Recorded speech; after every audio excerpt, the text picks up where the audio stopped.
Tudi možno to rojstvo, recimo demokracije, tisto, kar človek danes vidi kot nek idealen način življenja v skupnosti.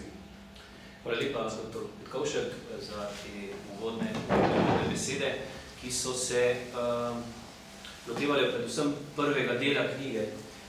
Knjiga je razdeljena na 7 poglavij, 2 dela, temelji in uresničitve. Zmagoslavje razuma, da tako rečemo. In iz teh temeljev je iz misli dr. Petkovška ste orisal te ključne temelje, ki so tukaj v teh poglavjih razloženi, predvsem gre za blagoslov racionalne teologije, za srednjeveški razvoj na področju tehnike, kulture in religije in za rojstvo svobode, posameznika in svobode. To so tisti ključni temelji iz tega prvega dela. Dr. Šturma bi pa prosil,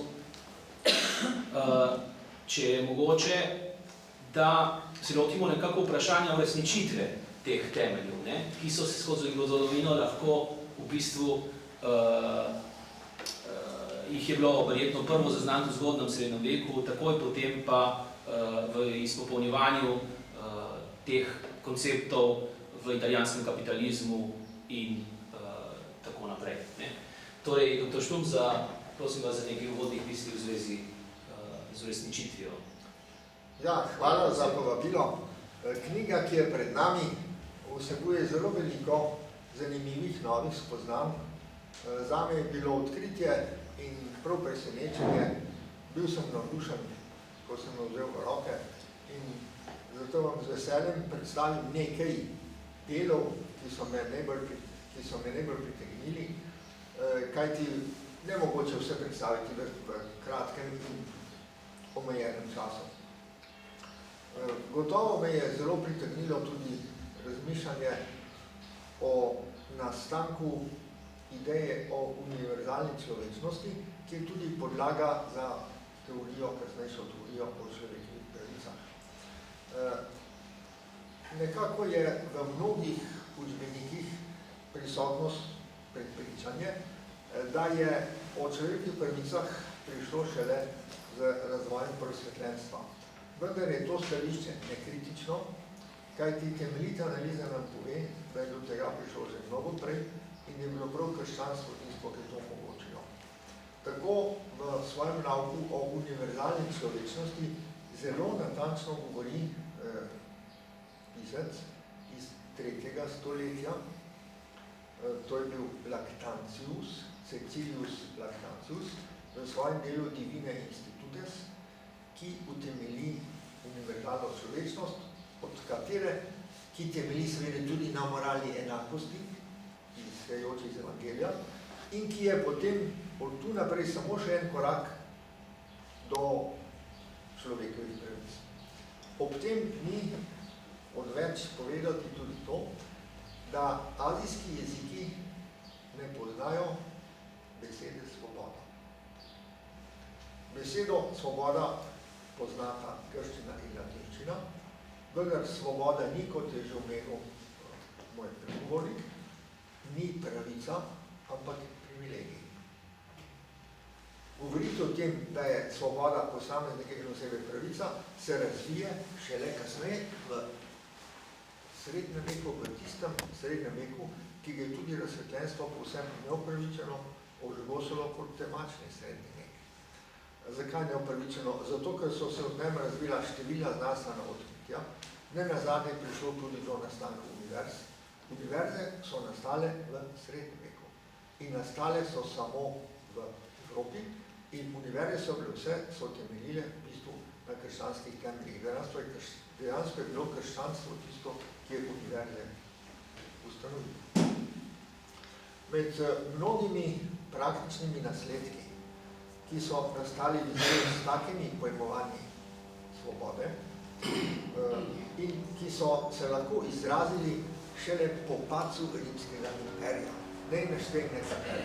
Ob tem pa ne vem še neko moje osebno spoznanje in tudi presenečenje.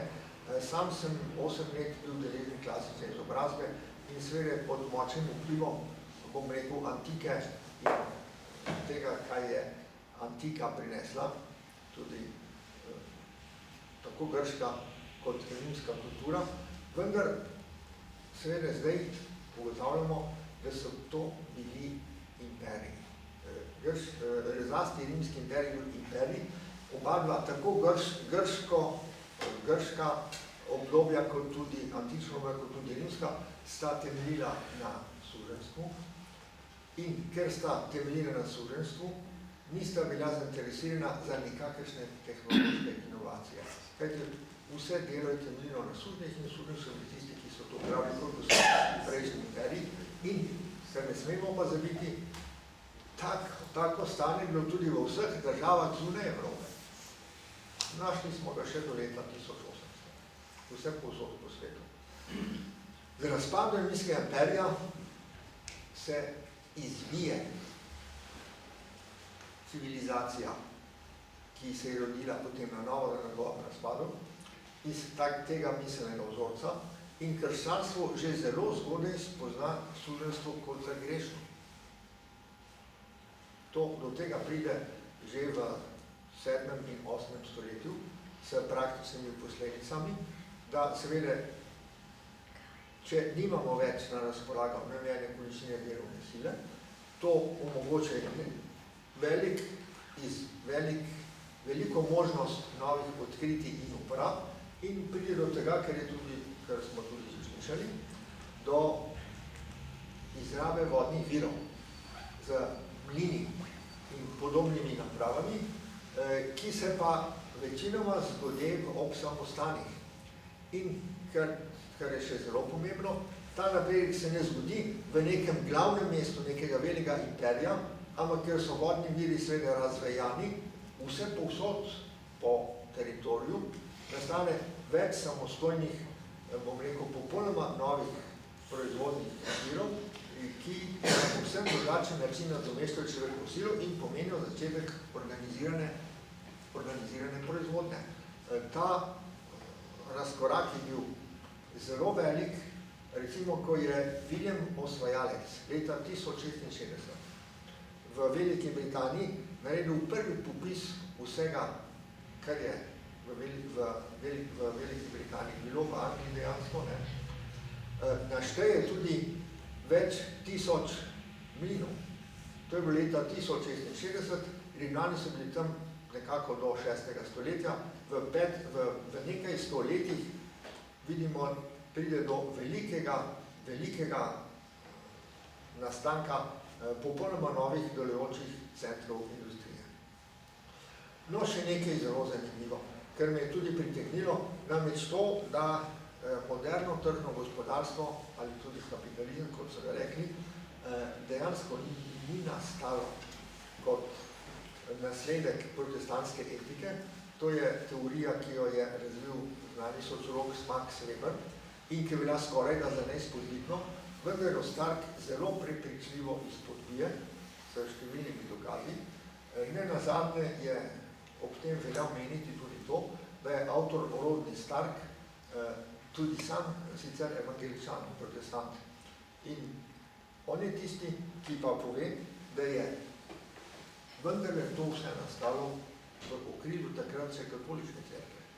Da je katoliška cerkev tista, ki je omogočila na podlagi tudi teh teorij, ki smo slišali, razvoj svobode osebnosti in nenehen razvoj številnih novih inovacij. Stark navaja zanimive, presenetljive primere.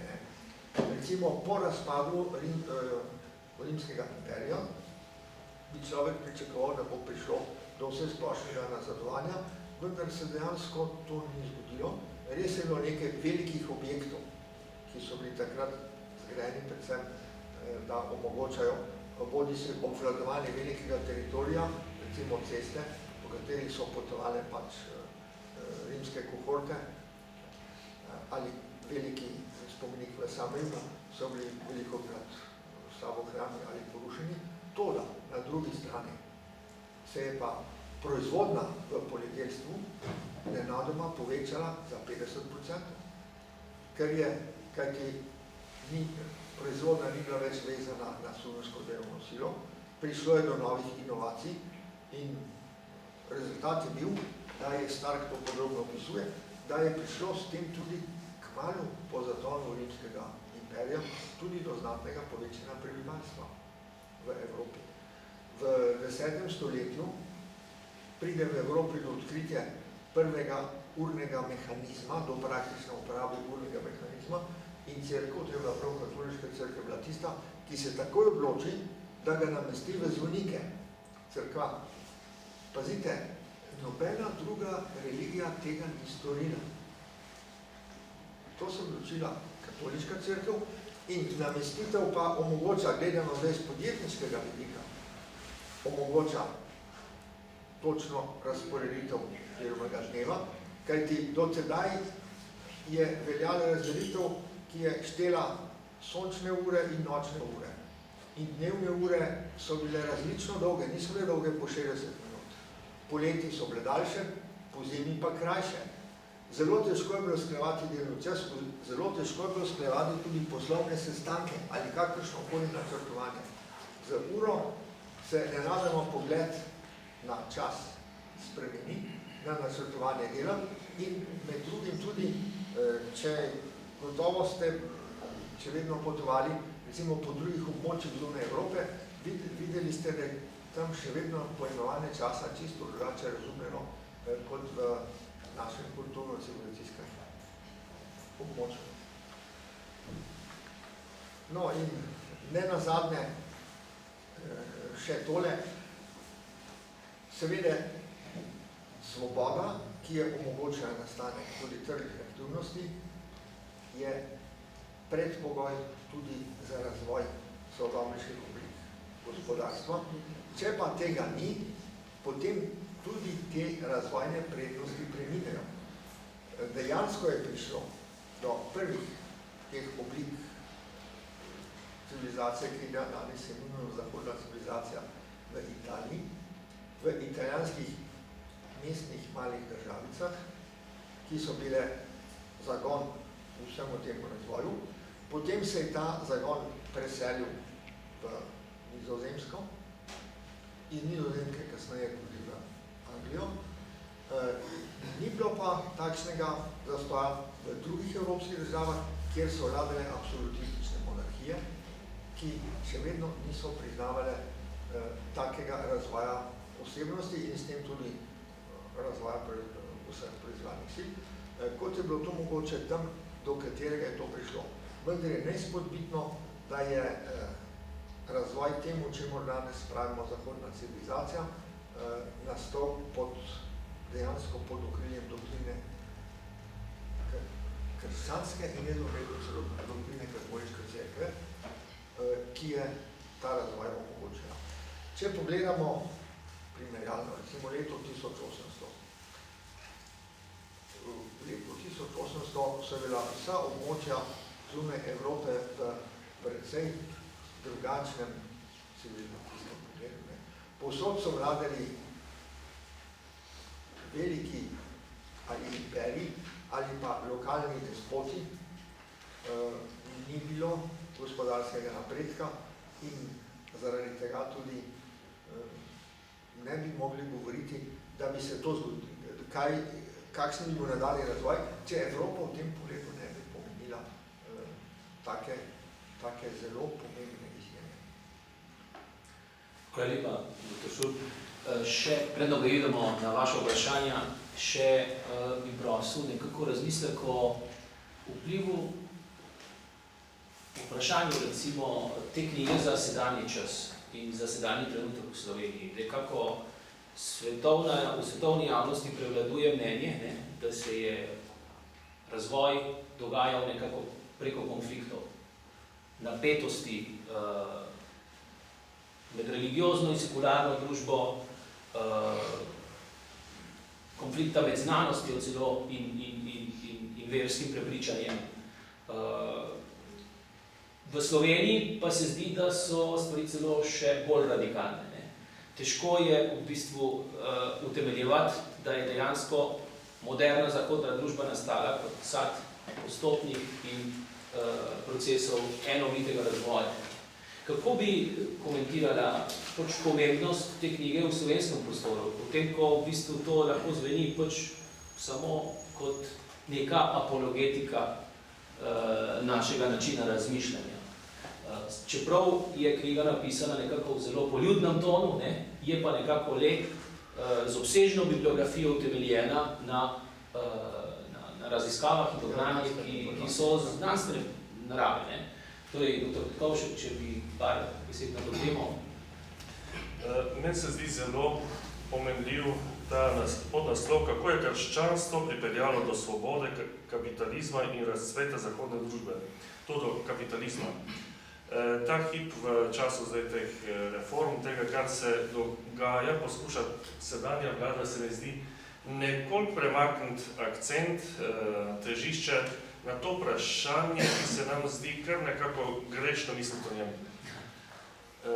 Koliko je vsak človek odgovoren sam zase, ne?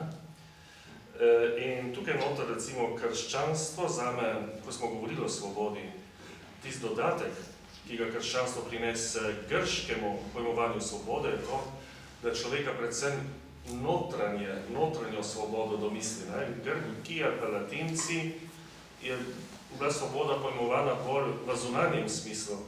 Krščanstvo pa človeka popraša tudi o notranji svobodi, radikalizira ta pojem svobode, s tem tudi odgovornosti, za stojike, ki so bili zelo naprej, za nje je še vedno bila zelo pomembna usoda. Za krščanstvo pa ti si svoboden, iz tega tudi tvoja krivda in tvoja odgovornost. In potem tudi ta odnos do zemeljskih dobrin, svoboden odnos, pravzaprav je to bistvo kapitalizma, da iz te notranje svobode, odgovornosti in možnosti krivde, da nekako se mi zdi po neki naravni poti izhaja tudi legitimnost kapitalizma. Ne v tem smislu, kot smo ga mi vajeni slišati, ampak kot nekega ekonomskega sistema, ki temelji na neki svobodni iniciativi, na neki odgovornosti, na neki uprtosti vnaprej. V tem, da ne pričakujem, da bodo vse drugi postorili zame, država in pa cerkev. Se pravi, meni se je zdel predvsem ta poudarek pomemben, neko pravilno razumevanje samostojne svobodne iniciative. Dr. Šur. In pa, če smem jaz k temu dodati, in pa na moralnih vrednotah, ki so bile vse skozi prisotne tudi pri nastanku tržnega gospodarstva. Pri temu, čemur tudi Max Weber pravi, protestantska etika, zdaj pa vidimo, da je bila to etika zgodnega kapitalizma, ki je nastala že v 13 mestih, že mnogo prej. En citat, če smemo iz knjige,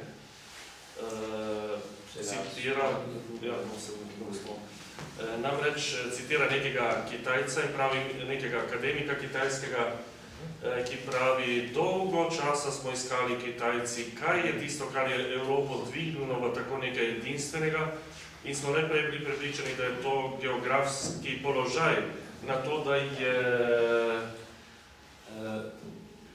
da imate boljši orožje od nas, in tako naprej. Da imate boljši politični sistem, potem gospodarski. Na koncu pa pravi, zdaj pa smo spoznali, da so to tiste moralne vrednote, ki jih je krščanstvo prineslo, in tukaj smo pa zdaj povsem zanesljivo.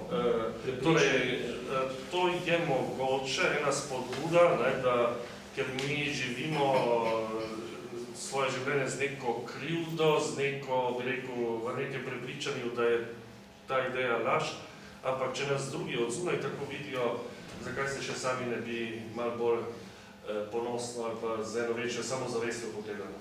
Prepričali, da je tako. Torej je že dejansko odgovor za sedanji položaj trenutnega slovenskega katoličana in kristjana. Prav ta odgovor, da je ta knjiga klic samozavesti. Tako, mi zdi, da je to zelo pomemben doprinos te knjige. Torej bi nekako zdaj dopustil vprašanja prisotnih, dr. Drago Cvirk. Mogoče ne bo čisto vprašanje, ampak bi se navezal na tole debato, ko pravite, da zveni malo apologetično. Seveda zveni malo apologetično, vse pa bo izvenelo vprašanje. Zveni malo apologetično za nas v tem prostoru, ker smo enostavno, naša obzorja so neizmerno omejena. A niste vi bili tudi šolski minister? Ste bili, ja, bom imel pa za vas vprašanje. Ja, tu ste bili en čas. Ja. No, glejte, stvar je takale. Ta knjiga stopa že v eno vrsto, ne? Pri nas je šel Jacques Legoff, ki je ateist, ampak imeniten poznavalec srednjega veka. Na zadnja knjiga, ne dve ste že šle, zadnja je bila v tej, ki se prevaja po vsej Evropi, v vse evropske jezike, Delajmo Evropo, in sicer ali je Evropa rojena v srednjem veku. Odgovor, ki ga on daje, pozitiven. Evropa se je tako trudila. Pravi, vse, kar imamo danes, je samo razvijanje tega, kar je postavila srednjeveška Evropa. Potem režim Prnu. Prenehajmo s tem srednjim vekom, je šlo pri družini. Gospa tudi imenitna poznavalka tega časa, tako da nekaj knjig v Sloveniji na to temo imamo, ki so napisane z stališč, bi rekel, profesionalcev, ki pa niso katoličani. Se pravi, Star to tudi izrecno pove, da nima nobenih simpatij do katolištva, ker je tak protestant, da pa kot profesionalc, zgodovinar in sociolog, ne more drugega povedati, kakor to, kar bo povedal.